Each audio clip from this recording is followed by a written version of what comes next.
좌표 2-6을 지나 딸기 숲을 건너가면. Hi, I'm gonna introduce you to this website I found recently. It's called Boom Learning. It's actually a website where you can use it as a digital tool for learning in the classroom and out of the classroom, and it's good for this situation right now. So as you can see, there's the students, teachers and makers page. I'll be focusing on what you can do as a maker. So this page, it shows how you can utilize the boom cards, and what's important is there's a creator studio which allows you to create games, quizzes, interactive for kids. First, you sign up for an account, a teacher account, and since I have already had the account, I'm going to just sign in quickly.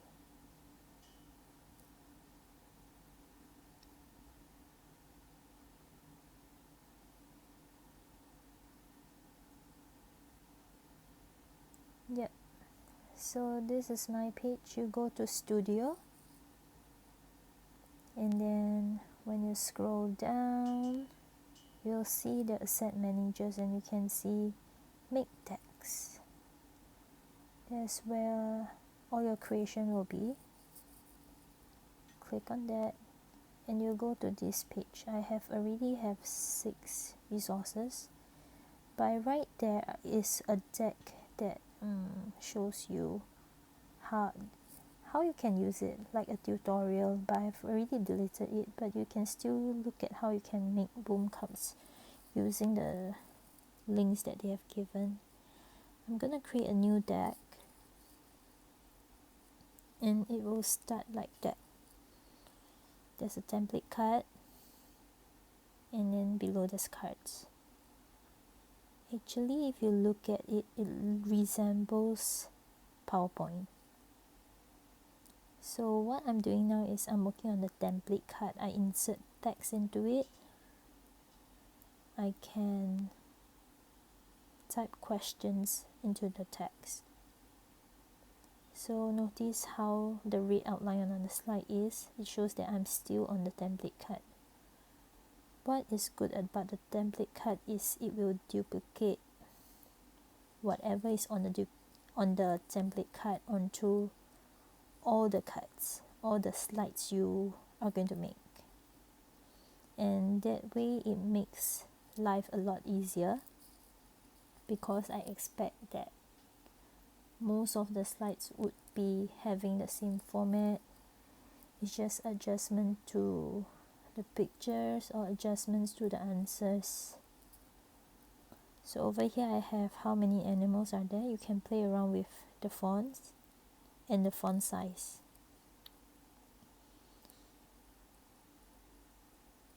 Like PowerPoint, you can move the text box around.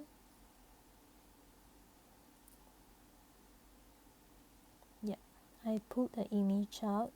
It will prompt me to upload image, and then it will store it in your account's library, which is very convenient. I have already created folders for it. So normally when you upload images, you have to make sure you have the image files ready in your computer or your device. So let's say I just uploaded happy monsters. You will insert into the slides. As you can see, I'm still on the template card, so it will reflect on the other cards that follows. Because it's on the template card, it just duplicates everything. So when I click add text, it will also show on the respective cards.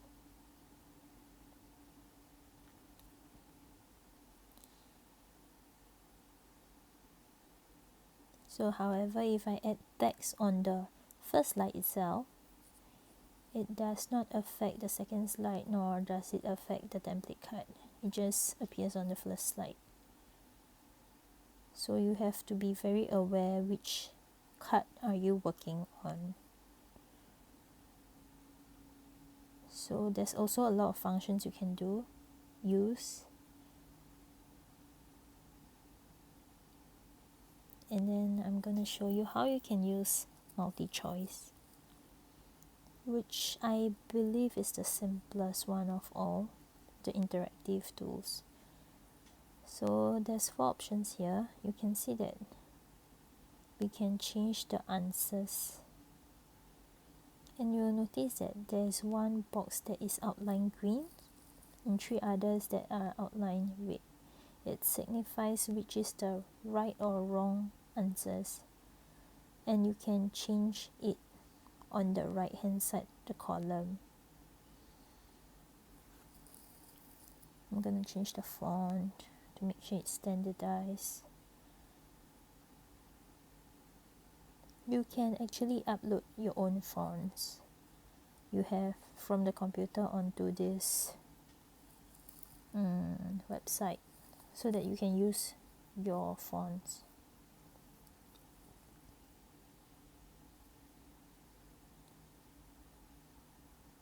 Yep.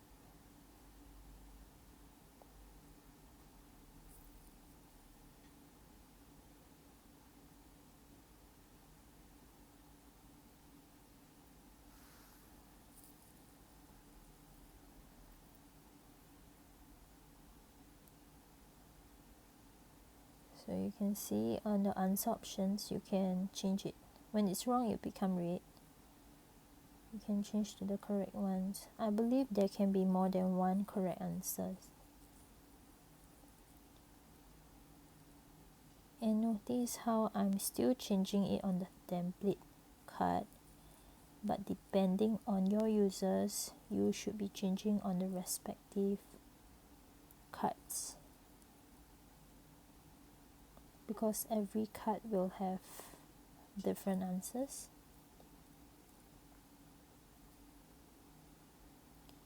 So you can see at the bottom there's the change image. It's important that because you are dealing with the template card, so what I normally do is to try to keep the image as raw as possible. So I should not even be putting the image of the monster. I will normally choose this. And then for the following cards, I will change the picture by clicking, and then under image properties we change image. I have the folder animals, which I have pre-uploaded all these pictures, which you can get from my TPT site. So you see it's on the first card and not on the second card, because we're editing on the first card. So on the second card, the same thing, you can change to another image. And again, it's only on the second card and it doesn't affect the template or the first card. You'll see that there's a lock sign there. When you press it, it will unlock it and you can move it around.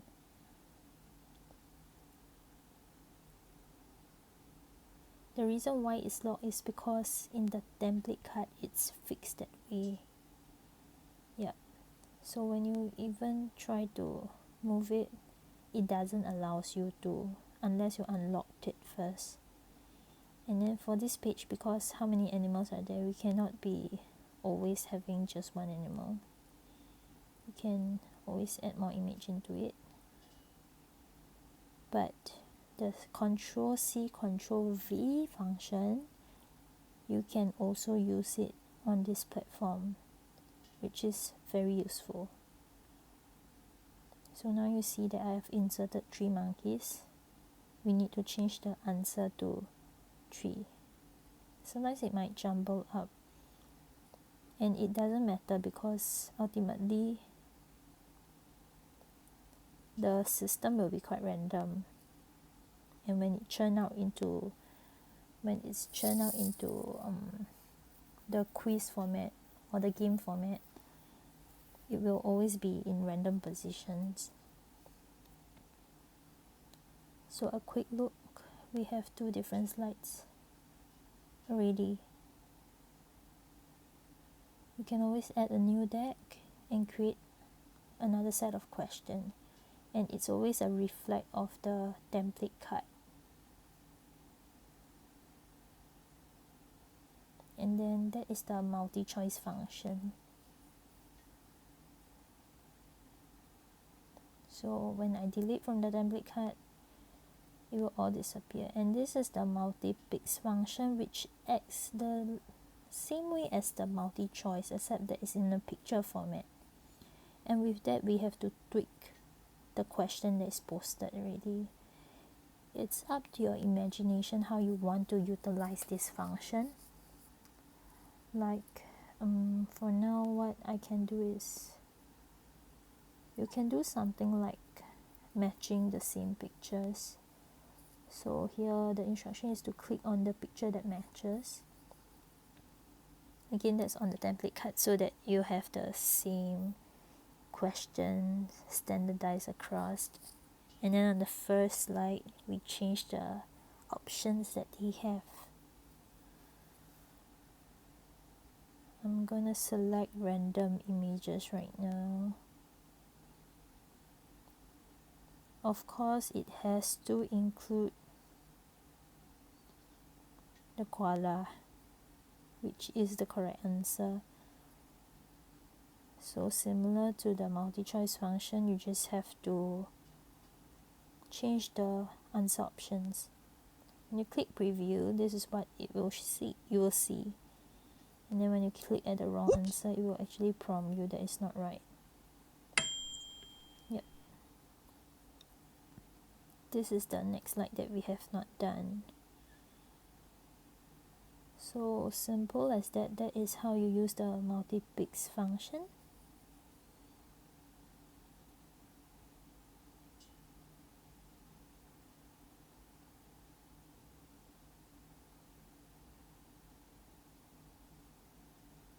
Now I'm gonna go on to show you how you can use fill.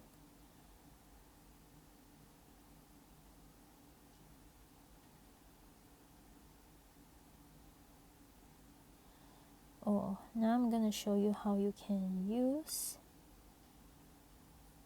the draggable and drop zone.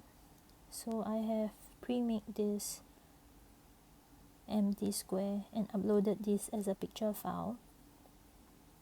I'll show you why.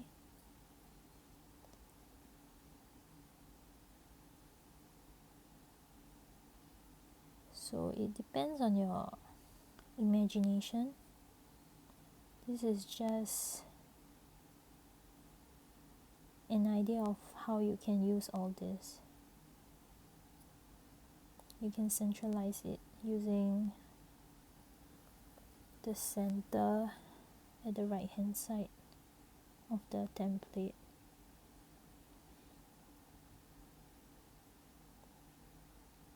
When you click shift followed by another image, you are selecting 2 images at the same time, and that's also a hack.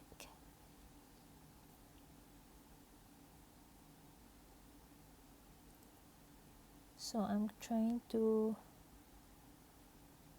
create text box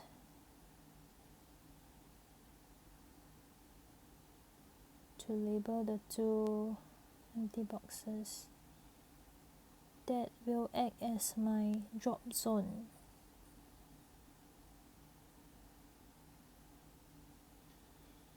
And then this image file, I try to keep it raw now because I'm still on the template card.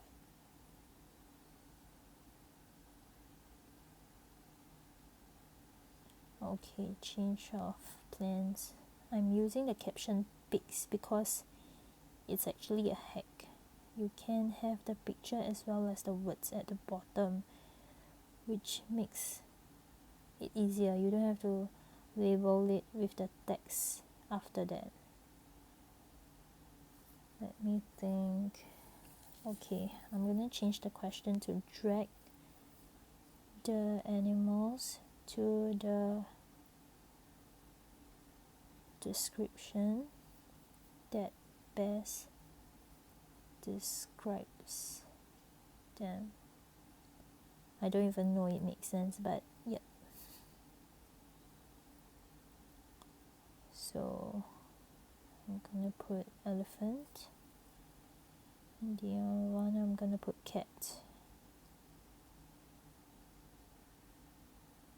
Okay, you can see that I'm doing something wrong here. I shouldn't be editing on the template card because it will duplicate on all my other cards. Let me undo it.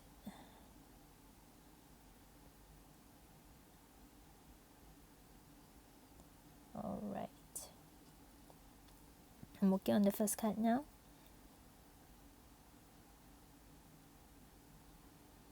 Yeah, inserting the animals that I want. Yeah, it's good that you keep a library of pictures you want so that it's easily accessible. You can resize the image, and then under caption you can put the name, which is good for children because they are learning to identify and learning to read as well. Yep, we created something like that.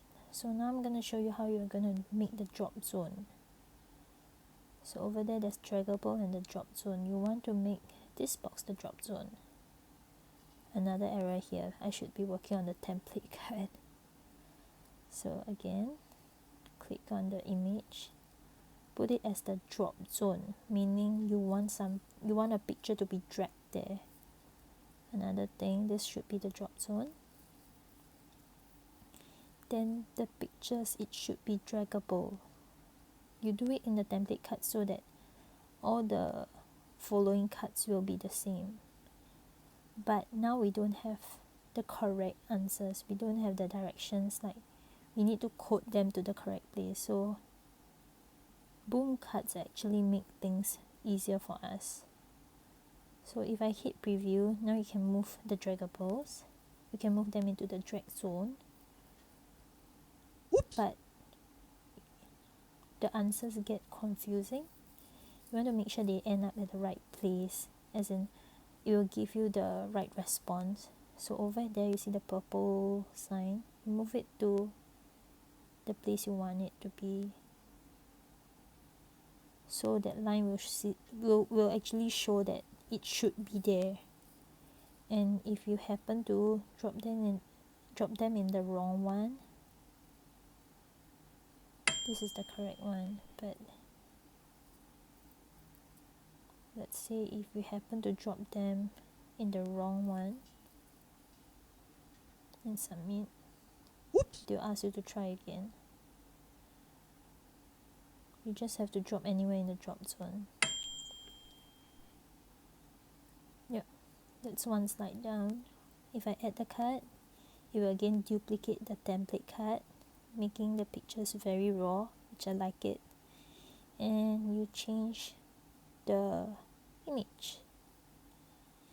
Now let me have ant. I need a big contrast. Let me choose lion. Lion is a good choice. Resizing the ant and caption it.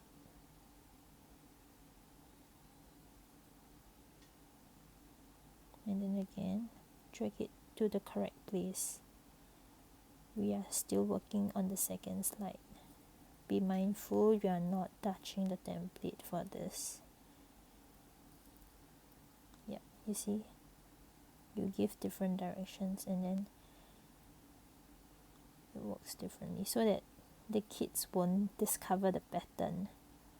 Like the left one always end up at the left place or something like that. You don't want it to be predictable. Okay, let's see if I do it wrongly. Let's see the response. Oops. There.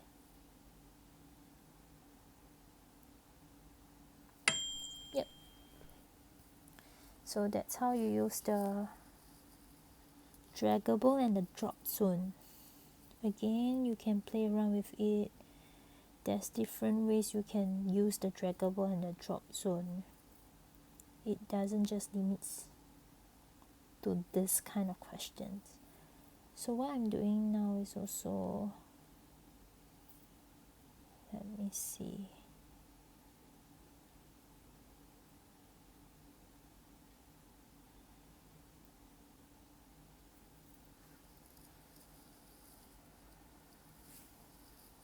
You want to do a quick delete, you can do it on the template card. So on all the cards, it will be blank.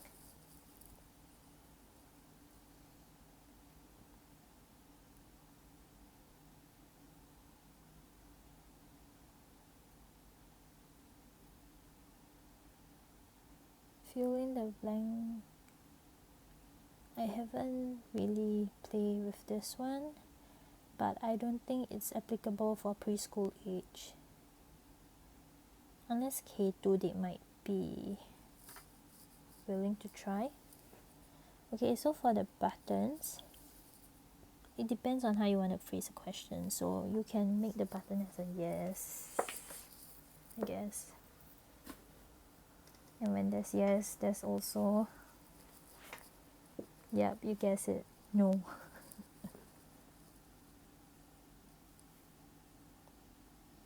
You see the green outline. The answer option is correct again. I think that's the default one, but you can also change it. But with yes, no, you need a question. I'm gonna throw in a text box. So is Boom learning easy? Yes or no?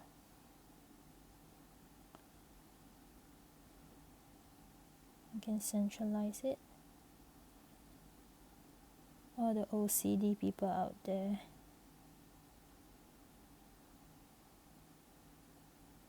I'm very OCD, but this video is taking too much effort for me to standardize all the fonts and also the placements.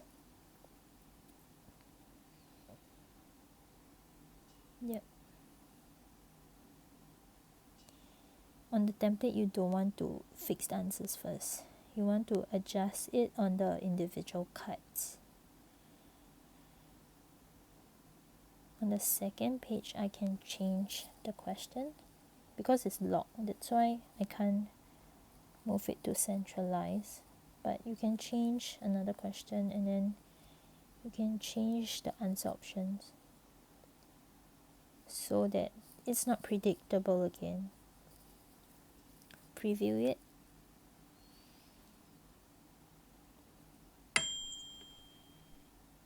Whoops. That's it. Yep, that's how you can use button. It's like hyperlink.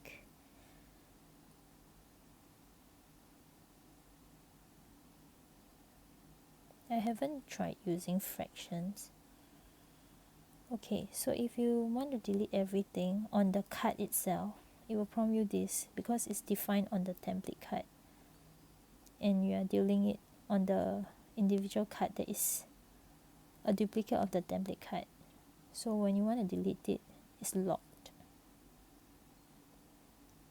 Okay, but you can still proceed on deleting it, and then it will not affect the template card or the second card. It just affects the first card. And that is when I will throw in the title page. Because I think most of the pages should be around the same, because this deck of cards should have a theme or have the similar format. So that is where you play with the template card. But of course you need an introduction, which will be on the first card itself. You want it to be different. You don't want it to be an exact replicate of the template card. That's why you just go on deleting all the locked layers. It's fine. Don't worry with the prompts. The prompts is there because just in case you accidentally deleted what you are not supposed to. So you can see that I changed my font here. Yep, my title page. Okay, I'm just gonna upload. Okay, you can't see it here, but there's a Windows pop-up. I am selecting an image to upload. Okay, it's just a sample image, so let's say I want this to be on the title page, so it's something different from the other slides. Preview, this is your title, you press next, and then you have the questions. You can go on to create as many slides. I'm not too sure about the limit, but I go over 27. So you go to details, you can change the grade, subject, about, you can randomize cards because you don't want predictability. I hate don't shuffle the first page because that's the title. You want it to remain the first. And then unless you are selling it, if not, the price will remain 0. Yep. That's basically all I have. And then there's the fonts and there's the image where you can explore by yourself. Yep. That's about all. Thank you for watching, guys.